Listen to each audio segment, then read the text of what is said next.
dramatic entrance.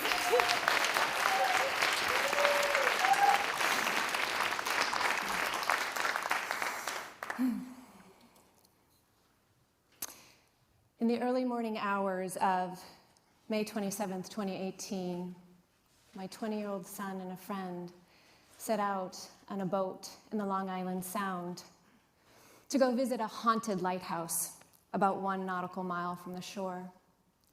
It was a perfect expedition for 2 adventurous souls on the first warm early summer evening here in New England. They made it out, but they never made it back. 13 days later, my son's body was recovered from the sea, but his friend was never found. It's a tragic story of loss. At the time, I was Chief Growth Officer for a venture-backed startup based right here in Boston. I was living my best life as an entrepreneur. I was traveling more than 50% of the time. I was charged with being the innovator, the motivator, while creating the connections between our sales staff, our client community, and our partner brands. And then my world was turned upside down by death. And I found myself asking the question, how do I go back and be that person that everyone depends on when I'm utterly alone in my pain and I can barely get out of bed in the morning? Now, let me ask you a question. What if instead of the relationship we're in here today, me, speaker, you, audience, strangers, what if we knew one another at the time of Spencer's death? What if we actually worked together building that startup? Would you know what to say to me on the day I returned back to the office after bereavement leave? Chances are the answer is no, because when I returned, here's what I heard. I don't know what to say. There are no words. In fact, I heard these 2 phrases so consistently that even in my darkest days of suffering, when I heard them, an indignant voice inside my head shouted out, "Really? Are there really no words? Or do we just not know them because nobody taught them to us?" After all, think back to your younger years when your parental figures taught you the important life lessons like the golden rule or the birds and the bees. Did they ever sit you down and say, "Oh, and when life brings you to your knees in pain, here's how you talk about it"? Or when life brings your friend to their knees in pain, here's what you say to them? No. We don't know how to talk about pain and death. In fact, we are so afraid of saying the wrong thing, our default positioning is to take a step back and go silent, leaving the one who is in pain to stand alone because nobody knows the words. But after Spencer died, I had this sense that actually there were words. But to find them, to learn them, I was going to have to study my own experience of loss, pain, grief, and death. About 1.5 years before Spencer died, we moved into a new home. And our realtor told us that our neighbor was an elderly woman. She was basically housebound, got around by way of a walker. And I remember saying to Spencer, kind of offhandedly, "You should go introduce yourself to the neighbor because it's the neighborly thing to do." I never followed up to find out if he did. Fast forward time. About a week after Spencer's obituary appeared in the local paper, I received a letter from that neighbor whom I had never met.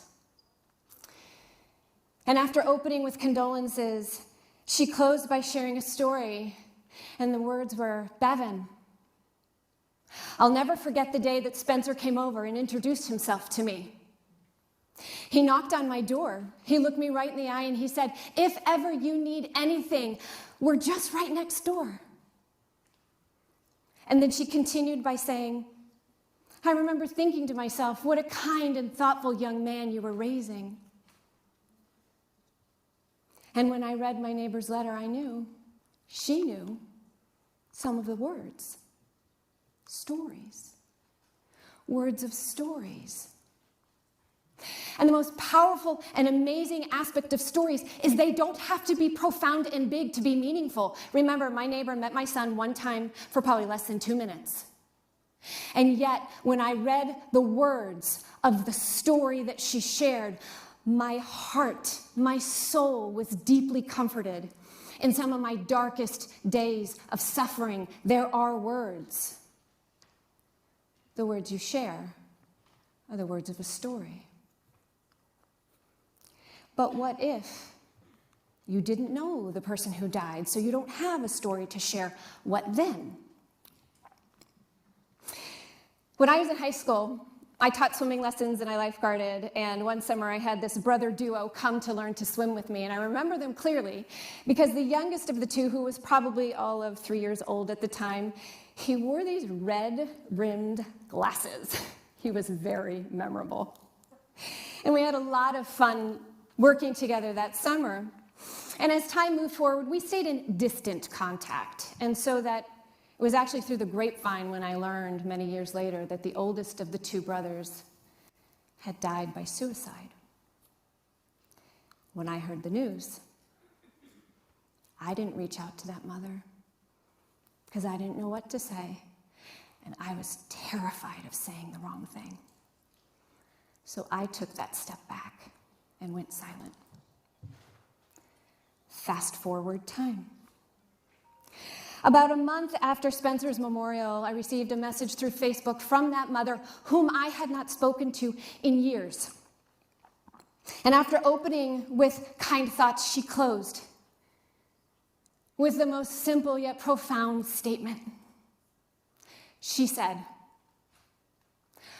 "Oh, Spencer, I wish we could have known you." When I read her words, I had a wave of heat and goosebumps that rolled down my body and back up again. In fact, it just happened again right now on the stage. Because all that I would have wanted to have for the world is for you to know my son, who is gone now.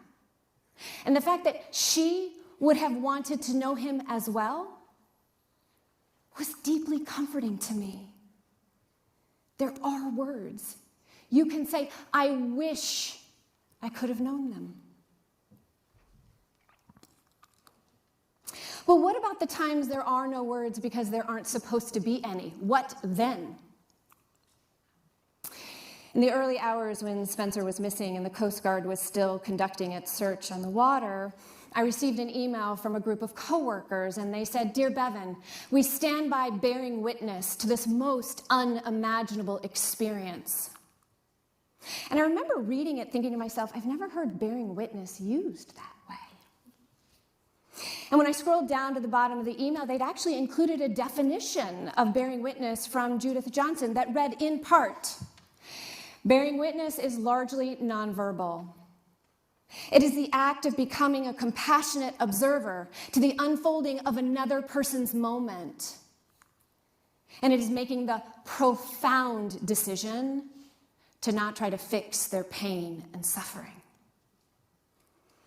And after I read that definition, I realized sometimes there are no words because there aren't supposed to be any. And the opportunity of that moment is not to fill the silence with words, but to fill the space by bearing witness. By standing or sitting beside the one who is in pain, or maybe by taking her into your arms in a gentle embrace. Sometimes there are no words because there aren't supposed to be any. Now, I would be remiss if I stepped off the stage and I didn't address one other opportunity we have for learning better words. After people said, "I don't know what to say, there are no words," they said a third thing: "How are you?" This makes sense. This is how we greet one another in our culture. "Hi, how are you?" But here's the problem. A person in pain, I call them lost travelers. We do not hear a greeting. We hear a request to make an assessment about how well we're managing our grief.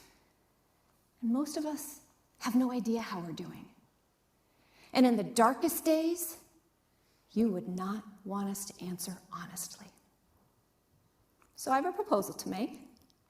I'd actually like to remove "how are you" from our greeting vernacular. I also have a confession. I've tried, it doesn't work. We can't just go up to someone and say, "Hi." There's just this really awkward blank that follows after. You need something to happen there. So actually, it's really about replacing, not removing. So what would happen if instead of asking a question, we just offered a greeting? "Hi, I've been thinking about you. I'm so happy to see you." Because isn't that what we mean? Talking about death is hard. I can tell you from personal experience, walking a lost journey alone is harder. Every single one of us in this room is going to lose someone we love. Every single one of us in this room is going to witness someone we care about lose someone they love. But there are words, and now you know them. Go use them. Teach others how to use them. And together, we can walk forward toward better things. Thank you.